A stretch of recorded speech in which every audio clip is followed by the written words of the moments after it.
Une séance de travail très fructueuse avec le gouvernement sénégalais, conduit par mon très cher homologue et frère, M. Ousmane Sonko, que je voudrais très sincèrement remercier, et avec lui l'ensemble du gouvernement et l'ensemble du peuple sénégalais pour l'accueil chaleureux qu'ils ont réservé à ma délégation.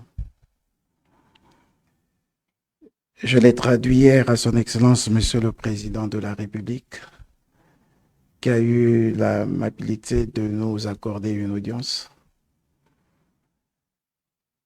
J'ai tenu à exprimer toute ma gratitude pour l'invitation de mon homologue, mais aussi pour toutes les conditions qui ont été réunies pour rendre notre séjour agréable dans cette terre de la Teranga. Oui, cet accueil, cette hospitalité ont confirmé la qualité et le sens même de la Teranga en cette terre sénégalaise. Nous l'avons témoigné au président de la République à qui nous avons porté le message de son homologue et frère, le président Denis Sassou Nguesso, qui nous a chargé de lui traduire sa volonté et son attachement aux valeurs de paix, de concorde, d'unité, de solidarité, de fraternité et d'amitié. Sa volonté de consolider ces liens séculaires qui unissent nos deux peuples. Pour l'histoire, nous nous plaisons toujours de le dire, et à raison. Le Sénégal et le Congo sont liés par une communauté de destin. Une communauté de destin qui a commencé depuis le XVe siècle, parce que les deux pays, au travers de leur capitale, ou plutôt au travers de deux villes historiques, Dakar et Luango, ont constitué la plaque tournante du commerce triangulaire entre le XVe et le XIXe siècle. Les deux pays, au travers de leur capitale, ont été les capitales, l'une de l'Afrique équatoriale française, l'autre de l'Afrique occidentale française. Les deux pays ont plusieurs similitudes qu'il ne nous plaît pas de rappeler ou de dégrainer ici, mais qui devraient nous rassurer de la détermination des peuples de consolider leur coopération. Une coopération qui est née en 1974, après avoir établi les relations diplomatiques en 1968. 1974 aura marqué le point de départ d'une coopération très active et qui a été consolidée par l'accord de coopération ratifié par le Congo le 15 janvier 1975. Et depuis là, les commissions mixtes se sont multipliées jusqu'en 1987, quand nous avons tenu à ce moment-là pratiquement 3 commissions mixtes.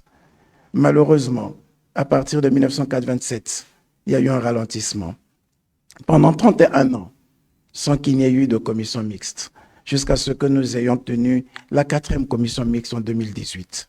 Et depuis là, nous avons pris un engagement de rendre cette coopération beaucoup plus active. Les ministres sont arrivés. Nous avons signé en 2018 un accord de coopération technique et militaire qui a été ratifié au Congo en 2020. Et nous saluons la coopération militaire et technique entre les deux pays depuis 2020, avec un accent particulier mis sur la formation de nos cadres, de l'armée et de la sécurité. Plusieurs de nos compatriotes sont formés ici, comme plusieurs de nos jeunes sont formés à l'académie militaire et surtout à l'école Génie Travaux à Brazzaville. Nous voulons renforcer cette coopération et la mettre au niveau de la coopération de l'enseignement supérieur, où nous avons des milliers d'étudiants qui sont ici. Mais nous devons partir, et c'est tout le sens à donner à la réunion que nous avons eue avec le gouvernement sénégalais. Nous devons partir de la diplomatie représentative à une diplomatie plus coopérative. Nous devons partir de la coopération institutionnelle à une coopération plus économique. C'est tout le sens de la séance de travail aujourd'hui. C'est pour cette raison que nous avons exploré ensemble d'autres axes de coopération, des axes qui sont beaucoup plus assis sur la diversification de l'économie. Parce que, ainsi que l'a dit Monsieur le Premier ministre, si nous voulons aller vers la zone de libre-échange économique d'Afrique, la ZLECAf, il nous faut renforcer l'économie, il nous faut renforcer les échanges intra-africains. Il a été démontré une véritable faiblesse des échanges au niveau de la région. Tenez, à peine 16% des échanges commerciaux concernent l'Afrique. 50 ou 60% des échanges commerciaux de l'Afrique, des exportations, se font avec des pays hors du continent. On ne peut pas garantir le développement du continent si le niveau des échanges intracontinentaux sont si faibles. Il nous faut donc travailler pour davantage développer ces échanges.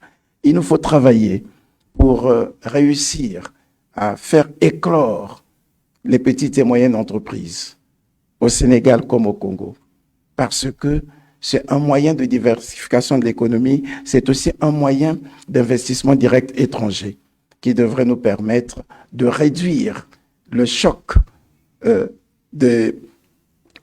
nous vivons souvent lorsque, effectivement, du fait du marché qui soit volatile, que nous vivons souvent et qui fragilise nos économies en cas de choc extérieur. Donc, oui, nous avons beaucoup de choses à faire, nous avons ouvert un certain nombre de pistes et nous avons foi que nous allons nous y mettre pour réussir cette coopération, pour la rendre beaucoup plus pérenne, beaucoup plus souveraine, beaucoup plus résiliente.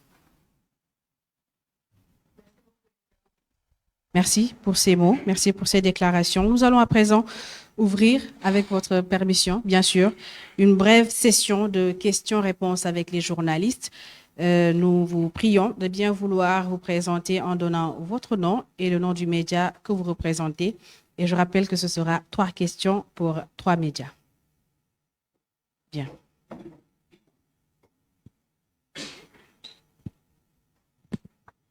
Bonjour, je m'appelle Amadou Moustapha Dieng, je suis journaliste à la radio Sud FM de Dakar.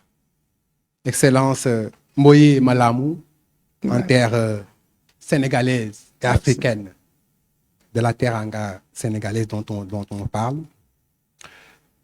Une question sur les relations justement entre les deux pays, mais sur le plan énergétique, pétrolier et aussi universitaire. À quel niveau souhaitez-vous justement hisser cette coopération dans ces domaines stratégiques entre les deux pays? Monsieur le Premier ministre Deweneti, on vous voit dans une activité diplomatique très intense. Vous voyagez et vous recevez. Vous parlez tout à l'heure de relancer la coopération sud-sud intra-africaine. Est-ce justement cette volonté-là qui vous anime et qui anime le gouvernement sénégalais à travers ces activités? Merci beaucoup. Merci.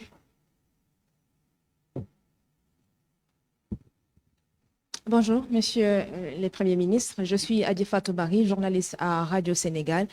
J'ai une question et je vous l'adresse à vous deux, Excellences. C'est sur le contrat d'affermage qui avait été accordé à la Sénélec suite à un appel d'offres, contrat qui serait aujourd'hui suspendu. Ma question est de savoir si le sujet a été évoqué tout à l'heure au cours de votre entretien. Si oui, quelles sont les perspectives? Merci. Oui. Bonjour. Bonjour. Léa Lisa Vesterhoff, je travaille pour RFI. Une question à vous d'abord, Monsieur le Premier ministre du Congo. Vous avez parlé de nécessité de renforcer les liens économiques entre pays interafricains. Je voulais vous poser une question par rapport quel bilan vous faites des accords que vous aviez conclus avec le Rwanda.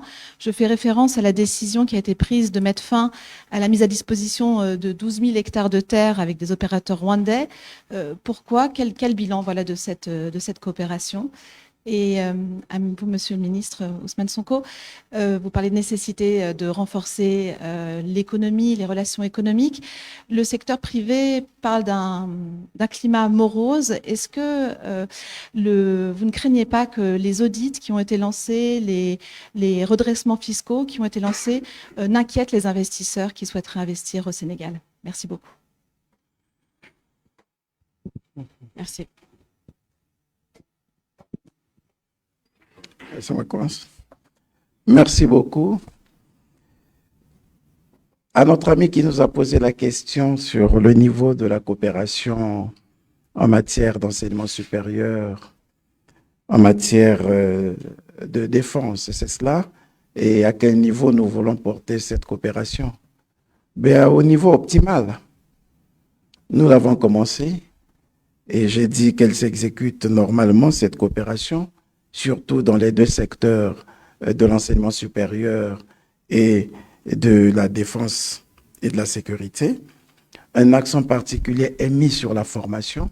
Je disais tout à l'heure que nous avons une diplomatie culturelle et sociale très forte, une diplomatie institutionnelle bien développée entre nos deux pays, mais nous voulons plutôt aller un peu plus loin.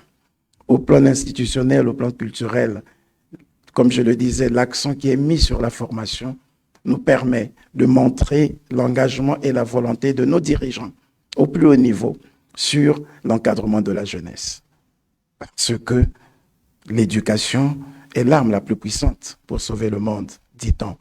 Et nous saluons les efforts entrepris par les autorités sénégalaises pour permettre à la jeunesse congolaise de se mouvoir en terre sénégalaise, d'étudier, de se former et de se présenter comme une véritable ressource humaine importante pour le développement de nos économies, pour le développement de nos pays. C'est cette coopération que nous continuons à soutenir, à consolider et nous veillons à ce qu'elle soit la plus performante possible. Madame, au sujet du contrat d'affermage, avec la Sénélec, je voudrais vous rassurer que la réforme du secteur d'électricité est un engagement pris par notre pays depuis 2003. Voyez-vous, depuis 2003, nous avons adopté le Code de l'électricité qui avait envisagé la libéralisation du secteur de l'électricité, mais pas que la libéralisation du secteur de l'électricité, la segmentation du secteur de l'électricité en 3 pôles principaux. Le premier pôle, c'est le pôle de la production. Le deuxième pôle, c'est le pôle du transport. Le troisième pôle, c'est le pôle de la distribution. Depuis 2003, nous avons envisagé libéraliser ce secteur, comme nous avons réussi à libéraliser bien d'autres, notamment le secteur de télécommunications, qui était d'ailleurs soutenu, qui était d'ailleurs géré au départ par la Société nationale qu'on appelait l'Office national des postes et télécommunications. Mais à partir des années 2000, nous avons libéralisé ce secteur, ce qui a permis de faire entrer d'autres groupes comme MTN, comme RTL. Nous avons libéralisé le secteur des produits pétroliers, qui était la commercialisation des produits pétroliers, était aussi l'apanage d'une société d'État qu'on appelait Hydro-Congo. À partir des années 2000, nous avons libéralisé ce secteur. C'est pourquoi vous avez les groupes comme Puma, comme Total, comme X-Oil, qui opèrent au Congo dans ce secteur. Alors, il nous restait le secteur de l'électricité. C'est un service public très sensible, comme vous pouvez l'imaginer. Et c'est pour cette raison que ça a tardé à être totalement réformé. Vous voyez, je vous ai parlé de 2003, le Code d'électricité. Et il est dit au niveau du Code d'électricité que la production de l'électricité devrait être concédée, c'est-à-dire les barrages hydroélectriques dont nous disposons devaient faire l'objet de concessions. Mais depuis 2003, nous n'avons pu réussir le travail de concession qu'à partir de 2022. Vous voyez, c'est déjà donc très difficile, c'est un secteur qui est difficile à réformer.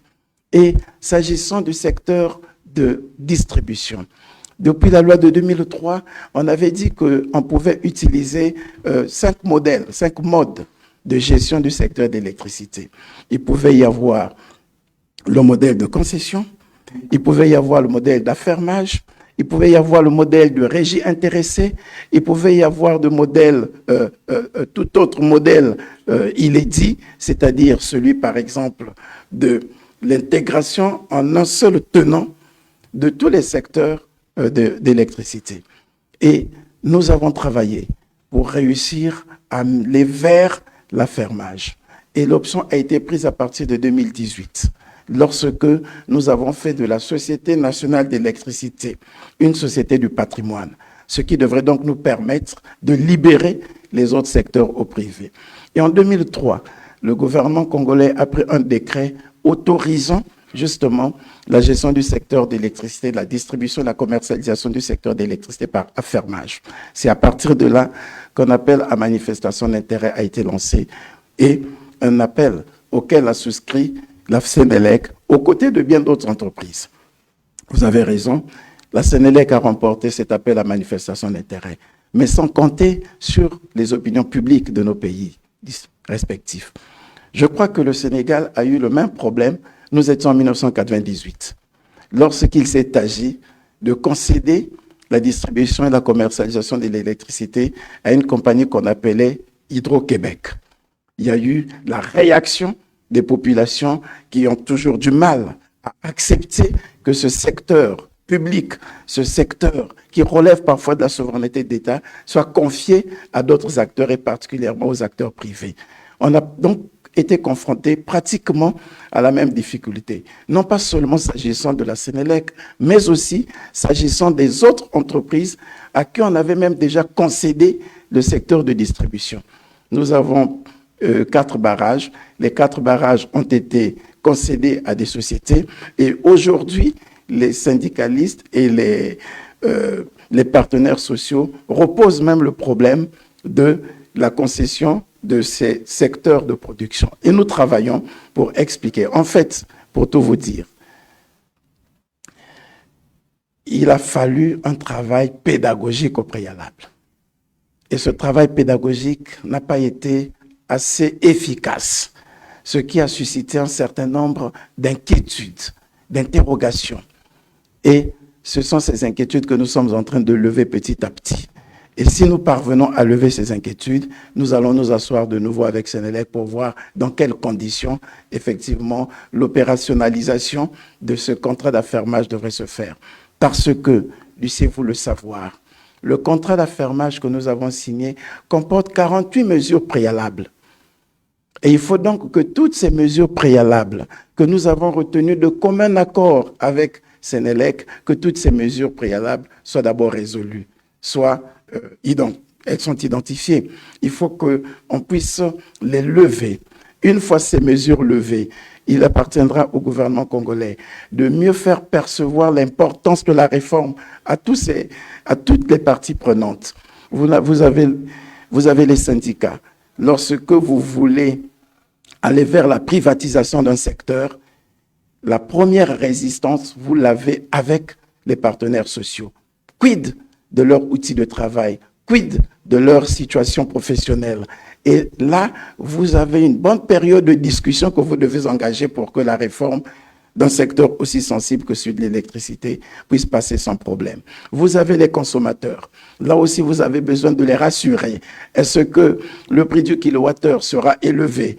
Est-ce qu'il sera toujours à la portée de nos bourses? Voilà, c'est tout ce travail qui est en train d'être fait. Sans doute, avons-nous confondu vitesse avec précipitation? On était tellement sûrs de la volonté de tous d'aller vers la réforme de ce secteur que nous avons voulu anticiper. Les populations nous ont dit, nous avons encore besoin d'en apprendre davantage et c'est pour cette raison que le Conseil des ministres, sur instruction du président de la République, nous a simplement demandé de conduire la réforme avec méthode jusqu'à ce que l'ensemble des parties prenantes adhèrent de façon à ce que ce soit une réforme réussie. Parce que, quel serait l'intérêt de confier la gestion à un partenaire privé si, entre-temps, les partenaires sociaux pouvaient s'illustrer par des actes peu civiques qui pourraient remettre en cause la volonté des partenaires publics comme privés de mettre en œuvre une politique de développement du secteur, une politique de réforme d'un secteur aussi sensible que celui-là, remettre en cause pratiquement toute la politique. C'est donc des précautions que nous sommes en train de prendre. C'est pour vous dire que la réflexion est toujours d'actualité. La convention d'affermage a été suspendue. Oui, c'est le Premier ministre qui a pris la note suspendant la mise en œuvre du contrat d'affermage, le temps que nous puissions mettre au point les 48 mesures préalables qui ont été identifiées et que nous préparions l'opinion à comprendre la nécessité de la réforme. Je terminerai par la question de Madame sur les accords de coopération avec le Rwanda. La coopération avec le Rwanda est parfaite. Nous n'avons aucun problème, comme nous n'avons aucun problème avec tous les autres pays. Les accords que nous avons signés avec le Rwanda, nous les avons signés avec l'ensemble des pays avec lesquels nous sommes en partenariat. Nous venons de faire le point ici avec le Premier ministre du Sénégal, s'agissant des accords de coopération militaire, par exemple, que nous n'avons même pas encore avec le Rwanda parce que ça n'a jamais été ratifié.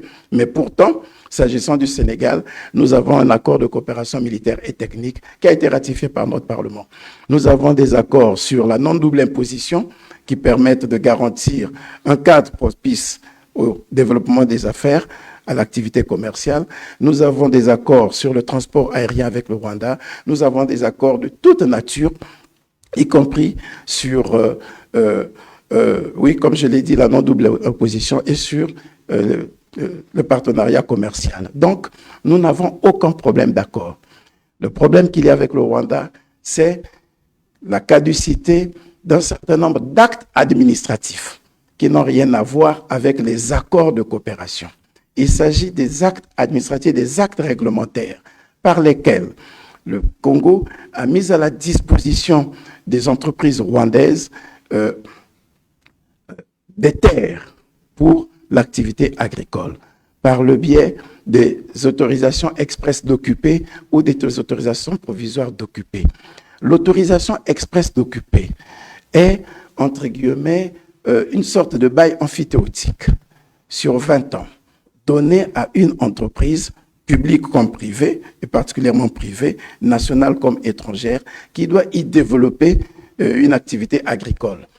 Planter du ricin, planter du manioc, planter n'importe quel produit, voilà, en vue de l'exploitation agro-pastorale ou agro-industrielle. Et c'est cet accord express, cette autorisation express d'occuper qui a été donnée à une société qu'on appelle Crystal Venture, une société rwandaise. Sans doute, les populations, du fait du conflit qu'il y a entre le Rwanda et la RDC, influencées par une erreur d'interprétation de cet accord, ont cru voir une collaboration avec le Rwanda, avec ceci que on parle toujours du fait que le territoire du Rwanda n'est pas très grand et qu'il y a des velléités d'occupation de territoire en dehors de la superficie du périmètre rwandais. Il y a eu ce flou qui a été entretenu, mais il n'en a pas été le cas. C'est juste une autorisation express d'occuper qui a été donnée à la société Crystal Venture. Et dans l'autorisation express d'occuper, il y a des clauses suspensives. Il y a des clauses qui disent si au bout d'un certain temps, aucune activité n'a été réalisée, l'autorisation devient caduque. C'est ce qui s'est passé pour l'autorisation express d'occuper. Et on s'est même rendu compte que la société Crystal Venture, qui avait bénéficié de l'autorisation express d'occuper, a sous-traité, a sous-loué le territoire qui lui a été donné, le terrain, les parcelles de terrain, les parcelles de terrain ruraux qui lui ont été données, à sous-traiter à une autre société. Et ça, c'est une cause d'annulation du compte de l'autorisation express d'occuper, c'est ce qui a été fait.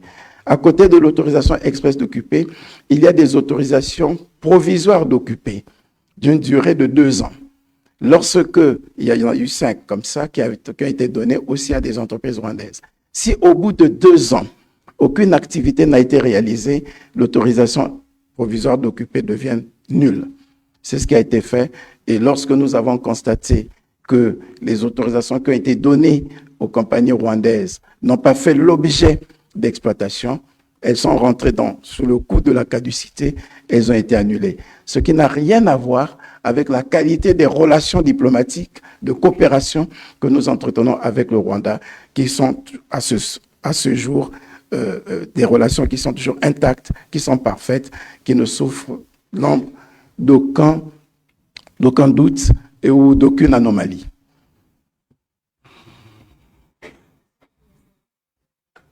Merci, Monsieur le Premier ministre. Je ne crois pas avoir une aussi bonne mémoire. Je ne me rappelle pas forcément de toutes les questions qui ont été posées. Par rapport à la première question relativement à nos orientations diplomatiques qui sont centrées prioritairement sur l'Afrique et le voisinage, c'est des orientations assumées qui découlent d'un long parcours politique. Nous l'avons décliné depuis 10 ans, ou plus de 10 ans maintenant qu'on est en politique, à travers nos discours, à travers nos écrits, à travers nos programmes politiques, que la diplomatie commence par le voisinage immédiat. Toutes les formes de diplomatie.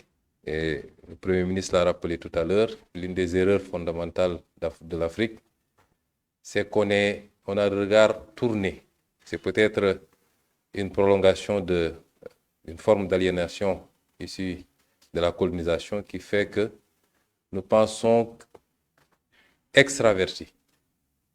Nous considérons que pour être considéré qu'un acte diplomatique doit être orienté vers l'étranger, vers certaines puissances, certains pays, et que rendre visite à un pays voisin, à un pays africain, n'est pas coté de la même manière que se rendre dans certaines grandes capitales occidentales, américaines ou asiatiques. Il faut qu'on sorte de ce complexe. Et c'est pourquoi nous avons considéré que le potentiel de coopération que nous avons avec les pays africains est beaucoup plus important que celui qu'on essaie d'escompter ailleurs. Et le Premier ministre a rappelé tout à l'heure, le niveau d'échange intra-africain est d'une faiblesse inquiétante. La principale conséquence, c'est le renchérissement, évidemment, de tout ce que nous consommons. Nous exportons de très loin, nous faisons 8 000 km, 10 000 km, même quelquefois plus, pour aller importer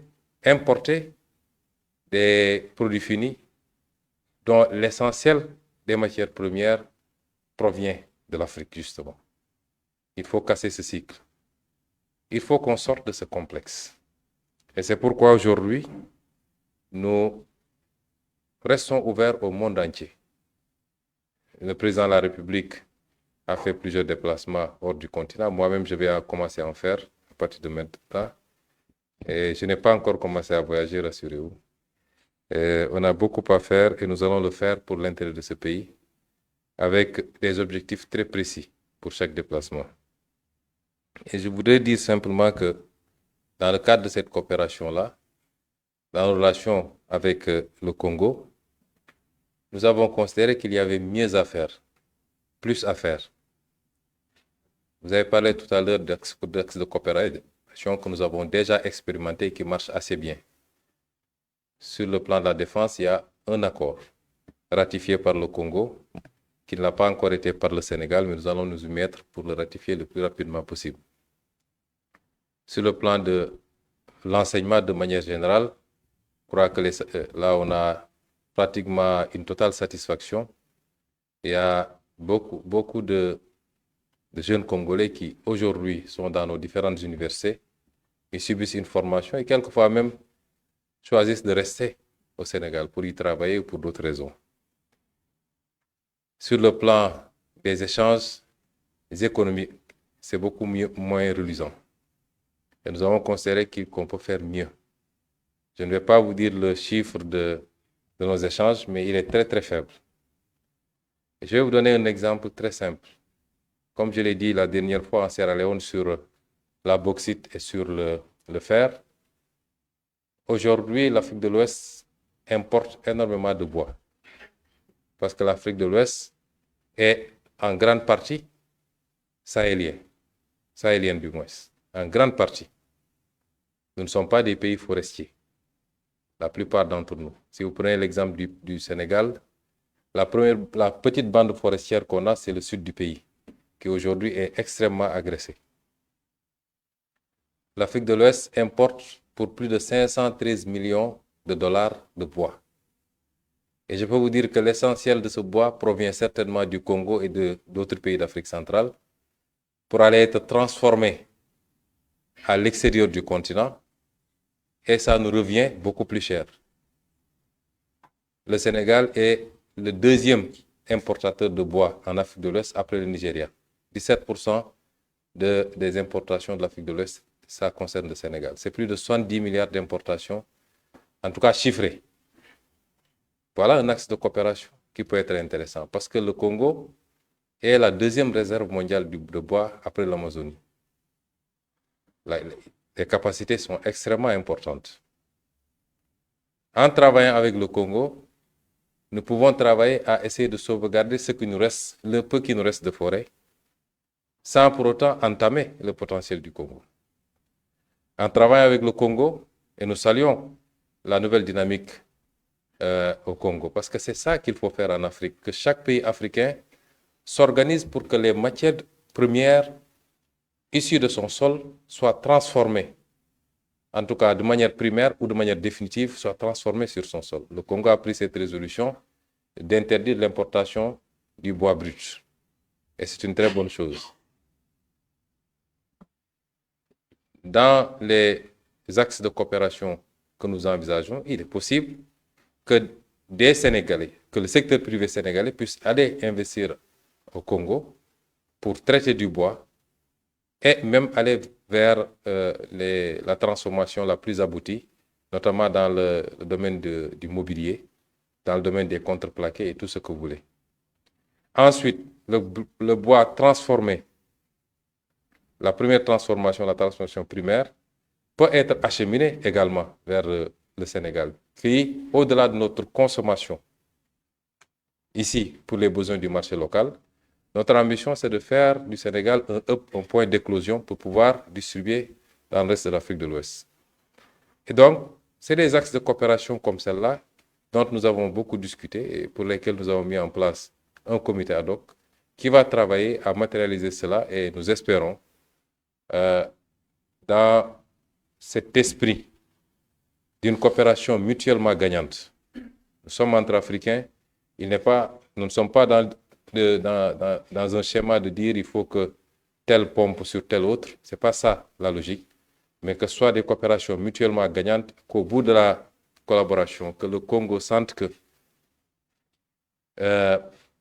il a gagné beaucoup plus dans ce schéma de coopération que dans les schémas extraversés vers peut-être l'extérieur, et que le Sénégal également sente qu'il a beaucoup plus gagné quand il travaille avec le Congo, quand il exporte de très loin le bois dont il a besoin, au-delà de ses besoins qu'il ait pu servir de courroie pour acheminer du bois congolais dans le reste de l'Afrique de l'Ouest. C'est autant de réflexions comme celle-là qui ont été initiées aujourd'hui et nous pensons être sur une voie qui nous permettra de hisser la coopération, mais surtout de rapprocher les peuples, parce que c'est ça aussi l'importance de cette discussion.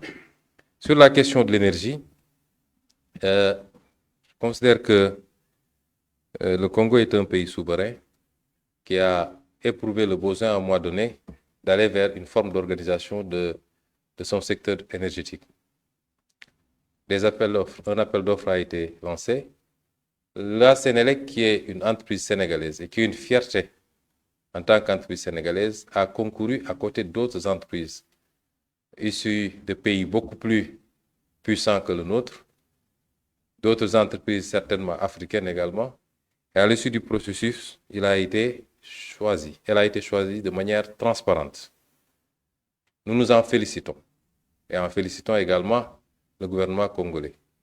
Le Premier ministre rappelait tantôt que le marché est très encadré parce que ce n'est pas seulement le Congo, mais des partenaires financiers du Congo qui concourent au financement de cette activité ont eu un regard sur ce qui s'est fait. En tant que Sénégalais, nous ne pouvons que nous féliciter que la Sénélec ait pu performer à ce niveau.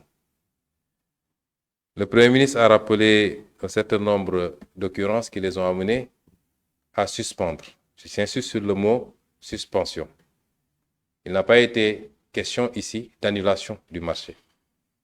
Il y a des préoccupations intérieures qui ont amené le gouvernement congolais à considérer qu'il fallait suspendre le temps de procéder à un certain nombre de réglages. Je demeure convaincu que ce contrat sera parfait, que ce contrat sera validé et que ce sera un bel exemple de ce que nous pouvons faire dans cette dynamique de coopération sud-sud, de coopération entre pays africains. Parce que souvent, nous avons à rougir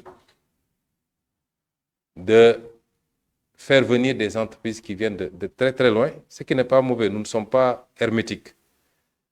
Nous sommes très fiers quelquefois même de dire que cette entreprise est venue de tel pays européen, de tel pays américain.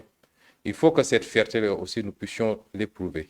Le Sénégal est un pays ouvert. Il y a des entreprises de beaucoup d'autres nationalités africaines, comme je l'ai rappelé tantôt à M. le Premier ministre, qui officient au Sénégal, qui gagnent des marchés importants, qui y travaillent.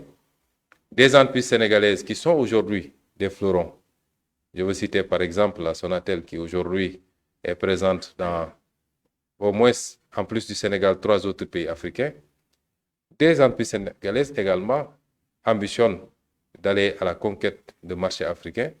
Et c'est ça l'esprit de la ZECAF d'ailleurs, d'être compétitive parce qu'on ne leur donne pas de cadeaux et de pouvoir prester dans ces pays-là, apporter de la satisfaction pour ces pays, mais également pouvoir s'agrandir, se développer à partir des marchés qu'ils ont dans ces pays-là. Et je demeure convaincu, en écoutant M. le Premier ministre, parce qu'on en a discuté d'abord avant-hier lors du dîner, on en a discuté ce matin en tête-à-tête, on en a discuté tout à l'heure dans les travaux. Si nos amis du Congo avaient l'intention de mettre un terme à ce marché, peut-être qu'on ne serait pas là en train de discuter. Peut-être que même cette visite ne se passerait pas comme elle se passe. Et j'ai également largement discuté avec la plus haute autorité de la Sénélec, qui est dans de très bonnes dispositions, qui comprend la plupart des préoccupations soulevées ici et qui considère qu'il est possible d'y pourvoir de la manière la plus facile. Et je pense que, Monsieur le Premier ministre, le Sénégal vous réitère à vous, au président, son Excellence Denis Sassou Nguesso et à tout le peuple congolais. Parce que parmi les inquiétudes, il y a le fait d'avoir douté que l'État du Sénégal soutienne vraiment la Sénélec. La Sénélec est une entreprise privée, de droit privé certes, mais détenue, je crois, à 90% par l'État du Sénégal. Donc tous les actes que pose la Sénélec, considérez que ces actes sont posés également d'ordre et pour le compte de l'État du Sénégal. Et que l'État du Sénégal accompagnera cette entreprise intra-africaine pour qu'elle soit un succès éclatant et qu'on puisse démontrer à la face du monde que nous pouvons faire ce qui se fait partout ailleurs, ensemble, la main dans la main. Quant à la dernière question, si je n'en ai pas omis, je crois qu'on parle de fiscalité et l'impact des procédures, d'un certain nombre de procédures entamées sur les décisions d'investissement au Sénégal. C'est des questions, je ne dis pas qui ne se posent pas ailleurs, mais souvent qui se posent de manière curieuse quand il s'agit de l'Afrique.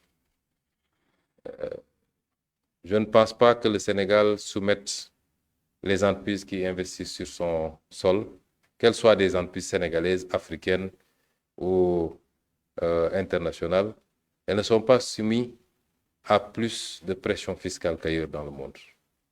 Ça n'existe pas. Il se trouve qu'il y avait dans le passé une certaine perception. Je ne dis pas que c'est toutes les entreprises, il faut qu'on se comprenne bien, mais une certaine perception facilitée également par les pratiques internes, par les complicités internes, par les mauvais comportements dans les administrations, mais également des autorités politiques, qu'on pouvait venir investir dans nos pays, engranger les gains les plus importants et repartir tranquillement sans honorer ses obligations fiscales. Ça, c'est souvent conçu de cette manière. Eh bien, il faut que nous puissions tous nous entendre qu'en tout cas ici au Sénégal, cela est révolu. Nous avons un cadre fiscal qui est le même que partout dans le monde, qui n'est pas répressif, mais qui n'est pas également très permissif. Nous ne sommes pas un paradis fiscal, mais nous ne sommes pas également un pays qui surtaxe. Nous avons une fiscalité normée, normale, qui répond aux standards, aux standards internationaux, les meilleurs standards internationaux du moins. Et cette fiscalité-là s'applique uniformément, qu'on soit sénégalais, japonais, congolais, allemand, il n'y a pas de discrimination. Et la législation fiscale continue à s'appliquer ainsi. Ceux qui veulent investir au Sénégal, nous travaillons à renforcer l'attractivité du pays. Nous sommes en train de réformer tout le dispositif, tous les codes, le code des investissements, le code minier, le code pétrolier, le code des impôts, le code des douanes. Pratiquement tous les codes sont en chantier pour les rendre attractifs sans pourtant être permissifs. Nous créons les conditions de la sécurité de l'investissement dans ce pays. Sécurité juridique, mais c'est également sécurité tout court pour que l'investisseur puisse se sentir à l'aise quand il est au Sénégal. Et c'est ça le rôle de l'État. Ce qu'on attend en retour de ces investisseurs, c'est qu'ils puissent respecter les règles, les lois de ce pays. Qu'ils puissent travailler, investir, créer des emplois, payer des impôts. Ce qu'ils ont, après tout ça, comme gain, ils peuvent l'amener où ils veulent. Ce n'est pas ça le problème. Si on est tous d'accord sur ce schéma, je pense qu'il n'y aura pas de problème. Mais si les gens considèrent qu'ils peuvent venir en Afrique, continuer à pomper les ressources naturelles, gagner des marchés surfacturés, sans payer des impôts, de plus en plus même importer des ouvriers alors qu'on a suffisamment de bras pour travailler, ça c'est révolu également. Et nous ne pourrons pas l'accepter. Et le chantage de l'investissement contre l'aveuglement fiscal ne marchera pas au Sénégal. Je vous remercie. Excellence, Anatole Koulibaly-Mokosso. Merci beaucoup au Premier ministre Ousmane Sonko. Vous avez répondu à toutes les questions, effectivement.